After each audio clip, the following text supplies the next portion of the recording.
So first question: discuss with the example of the impact of human intervention on natural hazard. Typically, natural hazards are caused by nature, but human influence both the frequency and intensity of these events. How events are responsible for disasters. So deforestation is responsible for disasters like landslides in hilly areas, and agriculture is said to be the major reasons behind land degradation and deforestation. So deforestation is not only leads to global warming but destroy animals habitats, but it also disturbs the water ecosystem. Without trees there to absorb rainwater, rainfall easily caused flooding and soil erosion of in this area. Kerala floods are direct outcomes of this massive environmental degradation in the Western Ghats region. Deforestation can also lead to severe droughts. The trees are an important part of the water cycle, bring, bringing groundwater back into the atmosphere. Trees means less rainfall, increasing the risk of drought. Often, human errors set off massive forest fires. Massive air pollution is responsible for global warming due to emissions of greenhouse gases. Global warming impacts weather patterns through a process known as climate change. Massive unplanned urbanization and encroachment of land and water bodies is responsible for severe urban floods witnessed in India's cities. Humans can also positively avoid disasters through sustainable development practices, linking of disaster planning and development, etc. So, how does 3D printing technology work? List out the advantages and disadvantages of this technology. Of the technology. So, answer: 3D technology. The 3D printing is any of various process in which material is joined or solidified under computer control to create a three-dimensional object.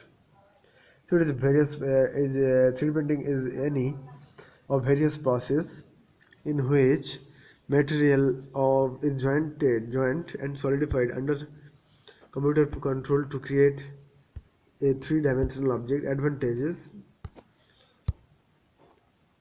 in many applications, 3D printers is able to deliver a design quickly with high accuracy from functional material. One of the main advantages of additive manufacture is the speed at which parts can be produced compared to traditional manufacturing methods. Additive manufacturing machines complete a build of one step with no interaction from the medicine operators during the build phase. The ability to produce a part in one step greatly reduces the dependence on different manufacturing processes. Additive manufacturing at low volumes in very competitive cost compared to traditional manufacturing. Being able to verify a design by printing or production ready prototype before investing in expensive manufacturing equipment. Eliminate the risk of during the prototyping process. Disadvantages: expensive for economies like India to adopt.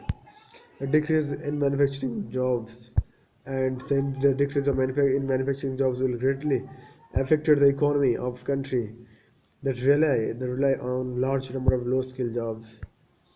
Limited size: the size of objectives created 3D printers is currently limited. Limited raw materials: traditional manufacturing of products has an enormous range of raw materials. So limited raw material. Traditional manufacturing of products has an enormous range of raw material that can be used. Presently 3D printers can work up to approximately 100 different raw materials and creating products that uses more raw materials and are still under development. Production of dangerous items with 3D printers, plastics, knives, and guns, and any other hazardous objects can be created. It makes it easier for terrorists and criminals being open without being detected. What is collegium system? What does the constitution say regarding the appointment of judges? What are the criticism of collegium system in India? So the collegium system is one where Chief Justice of India and four other senior most judges of the Supreme Court, four other judges of the senior most judge of the Supreme Court recommend appointment to the transfer of other judges of the Supreme Court and other high courts. Constitution provides that judges to the Supreme Court would be appointed by the President in consultation of CJI, Chief Justice of India, and other judges of the other judges that are deemed fit. But though through a series of rulings, SC replaced the consultative methods prescribed by the Constitution with one that gave the CJI is the fourth and most collegium, the collegium primacy in selecting candidates, criticism of collegium. So primary enjoyed criticism of collegium. The primary enjoyed by the collegium is making appointments to the higher judiciary. Making appointments to the higher judiciary was declared a part of the constitution, a basic structure. So a part of the basic constitution, basic structure, and non-questionable. So primacy enjoyed by the collegium in making appointments to the higher judiciary was declared a part of the constitution, basic structure of and non-questionable. The appointment process is often opaque, and there have been companies of favoritism from bar and other judges. It does not give any role to the executive, which, which represents the popular will. It does not give any role to the executive. There is absolute lack of accountability to the appointments and also the conduct of judges after their appointments. Though the decisions are said to be taken on merit basis, definition of merit remains ambiguous. Thus, the government has recently launched Mantri Sahaj Bijli Har Ghar Yojana, Saubhagya Scheme.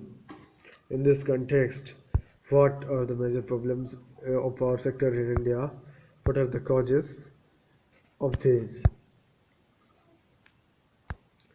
Pradhan Mantri Sahaj Bijli Har Ghar Yojana Saubhagya was launched to ensure electrification of all dwelling households in the country in rural as well as urban area challenges, height, technology and development losses, and lost a lack of last mile connectivity due to terrain challenges, fuel security concerns, thermal capacity addition in plagued by the growing fuel availability concerns faced by the industry, poor financial health of state discoms. Causes of the for the problem: years of populist tariffs, maintain mounting 80 and C loss, technical and communication loss. Okay, and operational inefficiencies have adversely affected the financial health of state discoms, which are currently plagued with humongous outstanding debts, lack of technology upgradation, lack of metering and net monitoring of bill payments, under procurement powers of states by states, increasing power generation costs due to limited fuel availability, poor financial health of state discoms, and high AT and C losses have contributed in suppressed demand projects by state discoms. Inimical financial environments over the last 4 to 5 years, the lending rates have increased significantly in the time of project appraisal, resulting in project cost overrun and hence higher and tariffs. Policy paralysis: the micro level policies governing the fuel cost pass through mega power policy and competitive bidding guidelines are not in consonance with the macro framework like the Electricity Act 2003. The National Electricity Policy is very important. So thank you.